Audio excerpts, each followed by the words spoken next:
ধনু মা, আজকে একটা মাছ এনেছি বাজার থেকে তোর জন্য। আসলে আমাদের মতো গরিব ঘরে তো রোজ রোজ আর মাছ আসে না, তাই আজকে একটু টাকা পয়সা জমিয়ে অনেক দিন ধরে খেতে ইচ্ছে হয়েছিল, তার জন্য নিয়ে এলাম রে মা। তোমার কি মাথাটা খারাপ হয়ে গেছে নাকি? আমার জন্য তুমি মাছ এনেছো কিসের জন্য? কি বলছিস কি তুই? আমরা গরিব মানুষ হয়ে মাছ খাচ্ছি, এটাই তো অনেক বড় কথা রে। দেখো, এসব মাছ ফাছ আমি খেতে পারবো না। ওসব ভিখিরিদের খাবার, আমি ওসব খাই না, বুঝেছো? তুই কি বলছিস কি? যা বলছিস ভেবে বল রে মা। এসব কি বলতে আছে খাবার নিয়ে? আমরা তো সামান্য ভাত ডাল জোগাড় করতে গিয়েই মাথা খারাপ হয়ে যায়, তার মধ্যে এত বড় একটা মাছ কিনে এনেছি। তোর তো আনন্দ করে খাওয়া দরকার। অন্য ঘরে হলে তারা তো এতক্ষণ আনন্দে উৎসব জুড়ে দিত। দেখো, কারো আনন্দ করতে হলে করুক, লাফালাফি করতে হলেও করুক, সেসব আমি জানতে চাই না। আমি শুধু বলে দিচ্ছি, আমি এসব খাবো না মানে খাবো না। তাহলে তুই কি খাবি মা? আমি পাঁঠার মাংস খাবো। তোর কি মাথা খারাপ হয়েছে? অত দামি জিনিসের নাম উচ্চারণ করতে গেলেও তো আমাদের বুক শুকিয়ে যায়। দেখো, এসব পচা মাছ বাজারে কুড়িয়ে পাওয়া যায়, তাই ভিখিরিরাও খেতে পারে। আমার একটা মান ইজ্জত আছে তো নাকি? আমি এসব রাস্তার কুকুরের খাবার খেতে পারবো না। দেখ, গরিব ঘরের থেকে এত বড় বড় কথা বলতে নেই। এসব বাতেল্লা তো আমাদের মতো সাধারণ ঘরের মানুষদের মানায় না। উফ, সারাক্ষণ শুধু করি বা সাধারণ ভেবেই তোমরা মরো, বুঝলে তো? নিজেকে বড় লোক ভাবতে শেখো, তবেই বড় লোক হবে, নইলে সারা জীবন ভিখিরি ভিখিরি থেকে যাবে। কিন্তু আমি অত দামি মাংস কিনবো কি করে? আমার কাছে তো আর অত টাকা নেই। তাহলে আমাকে বিরক্ত করতে এসো না। আমি কি খাবো আর খাবো না সেটা নিয়ে তোমাকে এত ভাবতে হবে না। তুমি এখান থেকে যাও তো, আমার চোখের সামনে থেকে বিদায় হও। আর নিজে যা এনেছো নিজের রান্না করে গেলো, আমাকে একদম নাক গলাতে বলবে না এর মধ্যে। তাহলে তুই কি খাবি?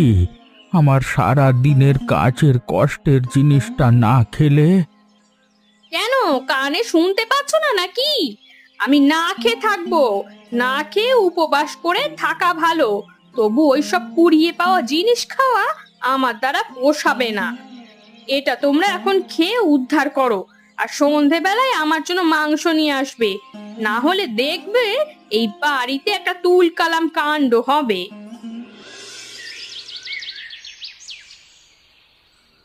বাবা, তোমাকে দুপুরবেলা একটা কথা বলেছিলাম, তোমার কানে যায়নি নিশ্চয়? কি হয়েছে রে মা? হ্যাঁ হ্যাঁ, ঠিক কথা। কানে গেলে তো আর তুমি এখানে ঠ্যাং গুটিয়ে বসে থাকতে না। কেন, আমি তোমাকে মাংস খাওয়ার কথা বলিনি? এত সন্ধ্যা হয়ে গেল, তোমার তো এতক্ষণে বাজার চলে যাওয়ার কথা মাংস আনতে। দোকান বন্ধ হয়ে গেলে তুমি পাবে কোথায় শুনি? মা, দয়া কর আমার ওপরে। তোর এই গরিব বাবাটার ওপরে একটু দয়া করে বায়না কর। তুই তো জানিস যে আমি সারা দিন কত কষ্ট করে কটা মাত্র টাকা জোগাড় করে বাড়িতে আনতে গিয়ে মাথার ঘাম পায়ে পড়ে যায়। কিন্তু একটু বিশ্রাম নিতে দিবি নাকি সন্ধেবেলায়? দেখো, তুমি বিশ্রাম নেবে যদি, তাহলে রাস্তায় গাছতলায় গিয়ে বিশ্রাম নাও। যদি আমাকে পাঁঠার মাংস খাওয়ানোর ক্ষমতা তোমার না থাকে, তাহলে তোমার এই বাড়িতে থাকার কোনো অধিকার নেই। কি বলছিস কি তুই? কেন, যে কথাটা বললাম সেটা কি তোমার কানে ঢোকেনি নাকি? এবার তুমি বসে আছো কেন? চলো বলছি, চলো আমার সাথে। তুই কি করতে চাইছিস? ওই যে খোলা রাস্তা দেখতে পাচ্ছ তো, ওটা ধরে সোজা বেরিয়ে যাও, আর কোনোদিন এই বাড়িতে ফিরে আসবে না। বেরিয়ে যাও, বেরিয়ে যাও বলছি। এই বাড়ি থেকে আর আমার চোখের সামনে থেকে বিদায় হও। তোমার মতো বাবা থাকার থেকে না থাকা অনেক ভালো। আর যেন কোনো দিন তোমার মুখ দর্শন করতে না হয়, কথাটা মনে রাখবে। কি করছিস মা তোর বাবার সাথে? এ বাবা, এরকম কেন করছিস রে? হায় হায় হায়, কি সর্বনাশ! তুমি একদম বড় বড় কথা বলবে না, তাহলে কিন্তু তোমার সাথেও এরকমই অবস্থা করব। তুমি কিছু বলো না গো ওকে। একদিন হয়তো ও ঠিক বুঝতে পারবে যে আমরা ঠিক ছিলাম নাকি ভুল ছিলাম। একটা মাত্র মেয়ে আমার সাথে এমন করলো, মেয়েটা কি আমার একটু দুঃখ কষ্ট বুঝবে না? শেষ পর্যন্ত কিনা নিজের বাপকে ঘাড় ধাক্কা দিয়ে বের করে দিল ঘর থেকে। আমি আমি গরিব মানুষ, আমি মাংস পাবো কোথায়, তাও আবার অত দামি? যখন মেয়ের জন্ম হয়েছিল তখন বড় আনন্দ পেয়েছিলাম। এখন দেখছি যে কষ্ট দেবার জন্যই হয়তো আমার ঘরে এসেছিল মেয়েটা। এ কি কাকা, এত রাতের বেলায় এখানে গাছতলায় বসে কান্নাকাটি করছো কেন? ঘর তো ছেড়ে এসে কি হয়েছে তোমার, আমাকে বলো। কি আর বলবো বাবা বিক্রম, তুমি তো এই গ্রামের মোড়লের ছেলে, তুমি আর জেনে কি করবে আমাদের মতো গরিবদের দুঃখ? দেখো কাকা, আমি যার ছেলেই হই, গ্রামের মানুষের কোনো কিছু হলে আমার বুক ফেটে যায়। তুমি আমাকে বলো কি হয়েছে। কিছু না বাবা, কিছু না। আসলে আমার মেয়ে গরিব ঘরে থেকেও সব সময় বড় লক্ষ্মী চাল দেখায়, সারাদিন মাংস খাবে বলে ঝামেলা করে। তা আজকে সকালে বেরিয়ে আমি সারা দিন পরিশ্রম করে প্রচণ্ড কষ্ট করে একটা মাছ কিনে নিয়ে বাড়িতে গিয়েছিলাম, কিন্তু আমার মেয়ে তাতে রেগে গিয়ে সেটাকে বলেছিল ভিখিরির খাবার এবং আমাকে সন্ধেবেলায় পাঁঠার মাংস আনতে বলেছিল, কিন্তু আমি আনতে পারিনি বলে আমাকে ঘাড় ধাক্কা দিয়ে অপমান করে ঘর থেকে বের করে দিয়েছে। কাকা, তুমি কিচ্ছু চিন্তা করো না, সব ঠিক হয়ে যাবে। কি ঠিক হবে বাবা? আমার পোড়া কপালটাকে তো আর কেউ ঠিক করতে পারবে না। তাই বলছি বাবা, আমার কথা না ভেবে তুমি যাও, তোমার বাড়ি যাও, তোমার বাবার চিন্তা করবে। আমি তো এমন মেয়ের কথা কখনো শুনিনি যে নিজের বাবাকে ঘর থেকে এইভাবে অপমান করে তাড়িয়ে দিতে পারে।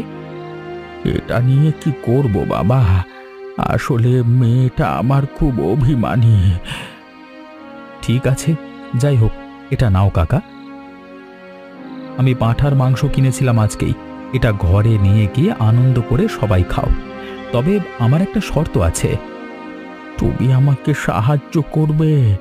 সত্যি ওপরওয়ালা ঠিক সময়ে কাউকে না কাউকে পাঠিয়ে দেয়, কিন্তু কি কথা বাবা, কি শর্ত তোমার? আমি তোমার মেয়েকে বিয়ে করতে চাই। ওর মতো জেদি বদরাগী মেয়েকে তুমি বিয়ে করে কেন নিজের জীবনটা নষ্ট করবে? দেখো, সত্যি কথা বলতে কি, তোমার মতো ছেলে এবং তোমাদের মতো বাড়িতে আমার মেয়েকে বিয়ে দিতে পারলে আমি নিজে গর্ববোধ করব, কিন্তু বাবা, তোমার জীবনটা নষ্ট করে দেবে ও। সেটা আমি বুঝে নেব, তোমাকে বুঝতে হবে না। আসলে আমার মাথায় একটা পরিকল্পনা আছে।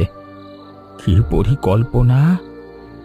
গরিব ঘরে বড়লোকি চাল দেখানোর ইচ্ছে যখন হয়েছে, তখন ওকে আমি বিয়ে করে নিয়ে গিয়ে সব কিছু দেব, শুধু একটা জিনিস দেব না।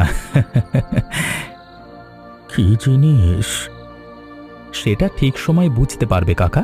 এখন তুমি বাড়ি যাও এটা নিয়ে, আর ঠিক দিনের জন্য সবকিছু প্রস্তুত করো।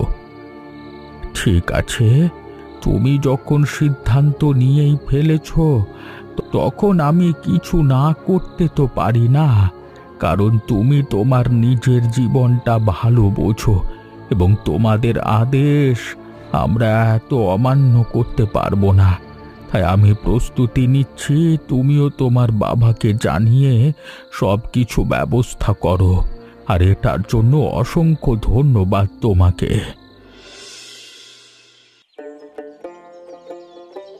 দেখেছো, একেই বলে ভাগ্য। আসলে ভাগ্য ভাগ্য বলে কিছুই হয় না। আমি সব সময় উপরের দিকে লক্ষ্য রাখতাম, সেই জন্যই আমি বড় বাড়িতে বউ হয়ে আসতে পেরেছি। এখন থেকে সবাই আমার কথা শুনবে। ওই ভাঙা বাড়িতে পড়ে থাকলে এতক্ষণে আমাকে এইসব ছোট লোকের কাজগুলো করতে হতো, আর এখন এখানে আমার পায়ের কাছে সবাই এরা কাজ করছে। কি বলো তুমি? হ্যাঁ, তা যা বলেছ একদম ঠিক কথাই। দেখো, আমি যদি কোনোদিন মাংস খাওয়ার জন্য জেদ করে বাবাকে বাড়ি থেকে তাড়িয়ে না দিতাম, তাহলে তো তুমি কোনোদিন আমাকে ঘরের বউ করে আনতে না। কারণ তুমি কোনোদিন বুঝতেই পারতে না যে তোমার মাপের এই গ্রামেও কেউ আছে। তাই নিজেকে প্রমাণ করার জন্য অনেক সময় অনেক কাজই করতে হয়, বুঝেছো? আচ্ছা, আমি একটা কথা ভাবছিলাম। কি কথা? ভাই, তোমাকে আর কোনো কাজ করতে হবে না। তার মানে ঘরের কাজ তো এখনো বাকি আছে, তাছাড়া বাইরের অনেক কাজ বাকি আছে। আর সেই জন্যই তো বলছি, ওকে আর কোনো কাজ করতে হবে না। এই বাড়ির সমস্ত কাজ এখন থেকে তুমি করবে। আর যতজন যা চাপড়া আছে তাদেরকে আমি ঘর থেকে ছুটি দিয়ে আপাতত বাড়ি পাঠিয়ে দিচ্ছি। তোমার আমাকে দেখে কি মনে হয়? আমি ঝি চাকর নাকি তোমার? আমি কি তোমার বাড়িতে কাজ করতে এসেছি? ভুলে যেও না, আমি জমিদার বাড়ির বউ। আর এটাও ভুলে যেও না যে তোমাকে জমিদার বাড়ির বউ করে নিয়ে এসেছি আমি। তার মানে? মানেটা খুব সহজ, যা বলবো এখন থেকে তোমাকে তাই করতে হবে। আর যদি করতে না পারো তাহলে তোমার কপালে অন্য রকমের ব্যবস্থা আছে। তাই বলছি, কোনো ঝামেলা বেশি না করে কাজ করতে শুরু করে দাও।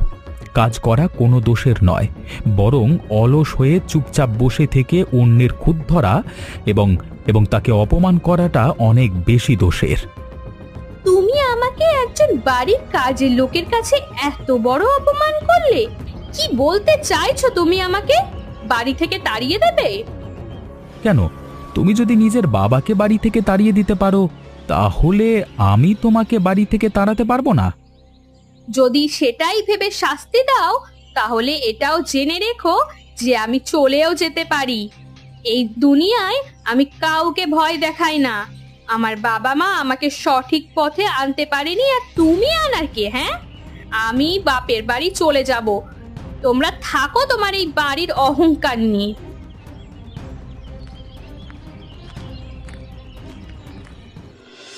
কিরে মা, তুই তুই এখানে? তোর বাপের বাড়ি থেকে এখানে ফিরে এলি যে? কেন, এসে কি তোমার ঘাড়ের ওপর চেপে বসলাম নাকি? এরকম কথা বলছো কেন? ভুলে যেও না যে এই বাড়িটা আমার। আহা মা, ওরকম করে কথা বলার কিছু হয়নি। দুদিন আগে বিয়ে হয়ে কেউ এত তাড়াতাড়ি বাপের বাড়িতে চলে আসে, তাও আবার একা? তুমি বোধহয় ভুলে যাচ্ছ যে আমি কাউকে ভয় পাই না। যখন তোমাদের কথা শুনিনি, তখন একটা বাইরের পুরুষ আমাকে দুদিন স্বামী হয়ে ভয় দেখিয়ে রাখবে কি করে? হ্যাঁ, ভয় দেখিয়ে রাখতে তো তোকে কেউ চায় না। ছি ছি ছি, কিন্তু তুই এলি কেন সেটা তো বল আমাকে একটু খুলে। দেখ, তোর বাবাও অবাক হয়ে দাঁড়িয়ে রয়েছে। দেখো, বাবার কথা তো আমাকে বলোই না, যে নিজে মাংস খাওয়াতে পারে না, আবার এমন এক বড়লোক বাড়িতে আমার বিয়ে দেয় যারা আমাকে দিয়ে ঘরের কাজ করাতে চাইছে। ওরা কি তোকে কাজ করতে বলেছিল? হ্যাঁ, আমার স্বামী আমাকে কাজ করতে বলেছিল, তাই আমি কোনো কাজ করিনি। আর আমি কোনো সমঝোতাতেও রাজি হইনি, তাই আমি চলে এসেছি এখানে সোজা। কিন্তু মা, এখানে তো তোকে দেওয়ার মতো আমাদের কাছে অত দামি দামি খাবারও নেই। তুই কি খাবি বলতো? মুরত যখন নেই, তখন ডাল ভাত ঘরে যা আছে তাই দেবে, আমি তাই খেয়েই মরবো, না হলে উদ্ধার হব। নিজেরা তো বেঁচে আছো, লজ্জা করে না এরকম কথা বলতে? মানুষের মতো খাবার খাওয়া শেখো, এরকম গরু ছাগলের মতো খাবার খাওয়া বন্ধ করো।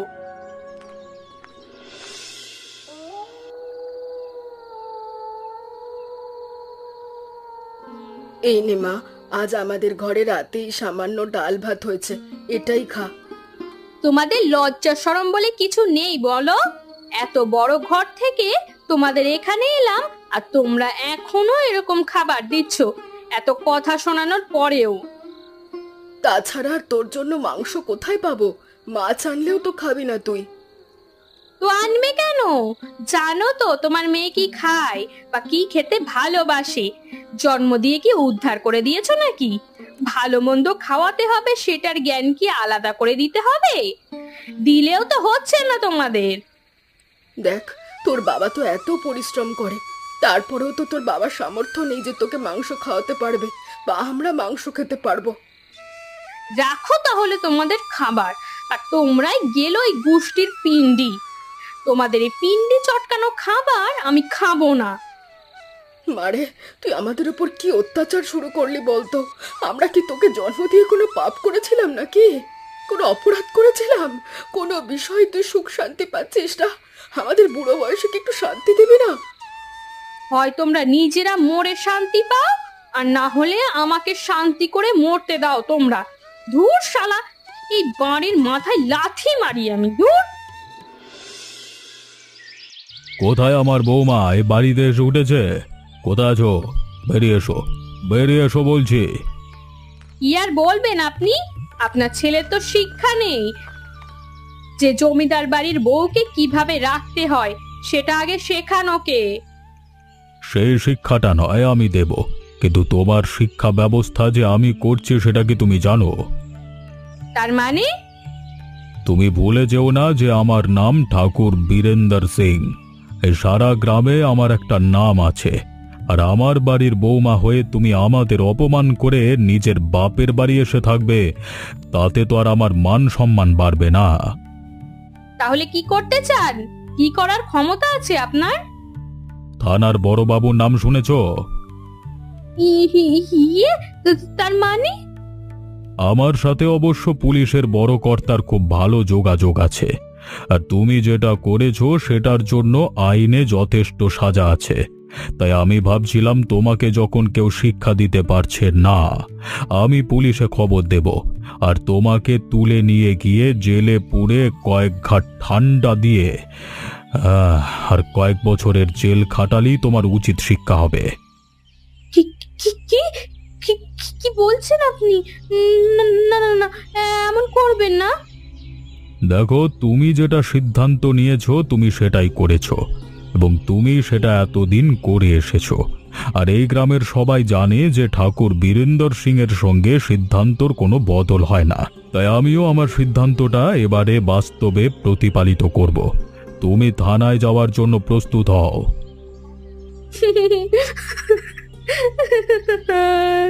ক্ষমা করবেন, ক্ষমা করবেন, ক্ষমা করে দিন আমাকে। তোমরাও আমাকে ক্ষমা করে দাও। তোমার কাছে আর একটা দিন সময় আছে, কালকে আমি থানায় যাব।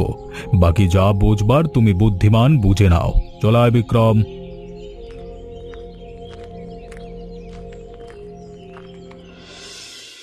মা, একটা কথা বলবো তোকে? তোর মাথার ওপর কিন্তু ভয়ানক বিপদ চলছে। ওরা এত ক্ষমতাবান মানুষ, ওরা যদি কিছু একটা করে আমরা তো আটকাতে পারবো না। তোকে তো জেলে যেতেই হবে।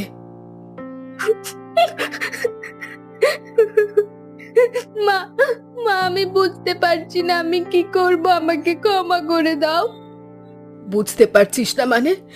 তুই কেন এমন করিস বলতো?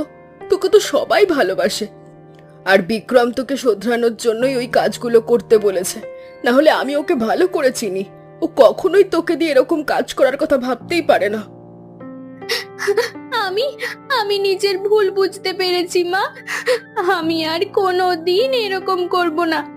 আজকেই শ্বশুর মশাই এসে আমাকে শিক্ষা দিয়ে গেছে। তুই বড় দেরিতে শিক্ষা পেলি রে মা। তোর বাবা তোর জন্য মাছ খাওয়াও ছেড়ে দিচ্ছে, তুই খাস না বলে। বাবা তো এখন বাড়িতে নেই। বাবাকে বলে দিও যে আমি নিজের ভুল বুঝতে পেরেছি এবং আমি ক্ষমা চেয়েছি। আমি বড় ভুল করেছি মা। আমি এখন কি করব মা? আমাকে তোমরা পথ দেখাও, না হলে যে আমি শেষ হয়ে যাব। আমি ভিতরে ভিতরে সব বুঝতে পারছি মা। দেখ, তোর বাবার কাছে ক্ষমা চাওয়াটা এমন বড় কিছু নয়, কারণ তোর বাবা জানে তুই একদিন নিজের ভুল ঠিক বুঝবি। তাহলে আমি এখন কি করব? তোর কাছে এখন সব থেকে জরুরি তোর শ্বশুর বাড়িতে ফিরে যাওয়া। ওরাই তোকে একমাত্র বাঁচাতে পারে। কিন্তু ওরা আমাকে ঘরে ফিরিয়ে নেবে না।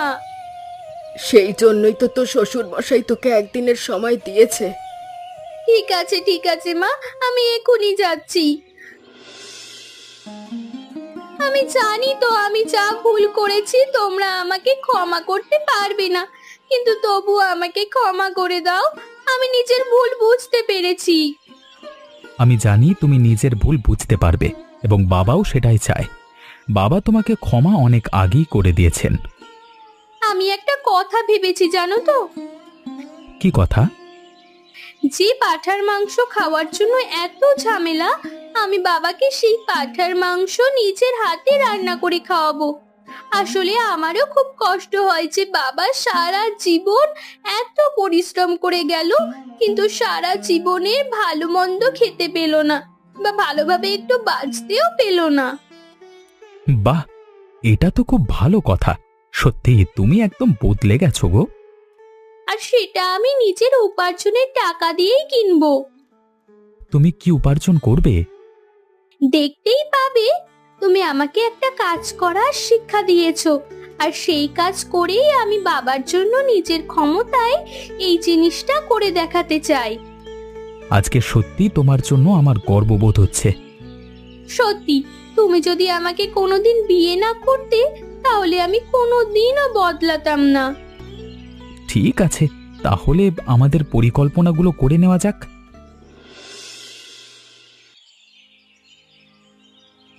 এটা তুই কি করছিস মা?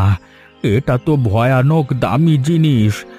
এমন দামি জিনিস তুই আমার জন্য কিভাবে আনলি? তুমি এটা খেয়ে নাও বাবা। আসলে আমি কোনোদিন কাউকে বুঝতে চাইনি, কিন্তু রাগ করেছি, কারণ আমি তোমাকে দেখেছি চোখের সামনে দিয়ে। ছোটবেলা থেকে তুমি কত কষ্ট করেছো, কিন্তু কোনোদিন তুমি সেই সুখটা পেলে না। তাই আমি শ্বশুর বাড়ির টাকা নয়, নিজের উপার্জনের টাকায় তোমার জন্য এই মাংস কিনে এনেছি। তুই উপার্জন করছিস মানে? তুই কি কোনো কাজ করছিস নাকি? হ্যাঁ বাবা, আমি গ্রামের মানুষদের নিয়ে, আমার স্বামী এবং শ্বশুরের পরামর্শ নিয়ে একটা ছোটখাটো ব্যবসা শুরু করেছি। তাতে আমাদের গ্রামের মানুষদের ভালো হবে এবং আমারও কিছু লাভ থাকবে। তাই আমি সেই ব্যবসার টাকা দিয়ে তোমার জন্য খাবার নিয়ে এসেছি রান্না করে। আজকে তোর জন্য আমার গর্বে বুক ফুলে যাচ্ছে। দে মা, দে খাই।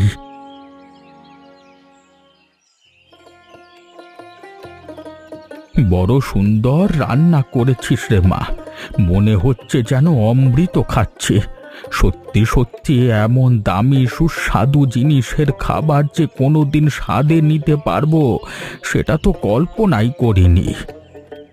এখন থেকে আমরা সবাই এভাবেই বাঁচবো বাবা, আর সবাই মিলে একটা পরিবার হয়ে আনন্দ করব। ঠিক আছে রে মা, ঠিক আছে। আমাকে ক্ষমা করে দিও বাবা। সেই দিন ওইভাবে তোমার সাথে ব্যবহার করা কোনো ছেলে মেয়ের উচিত নয়।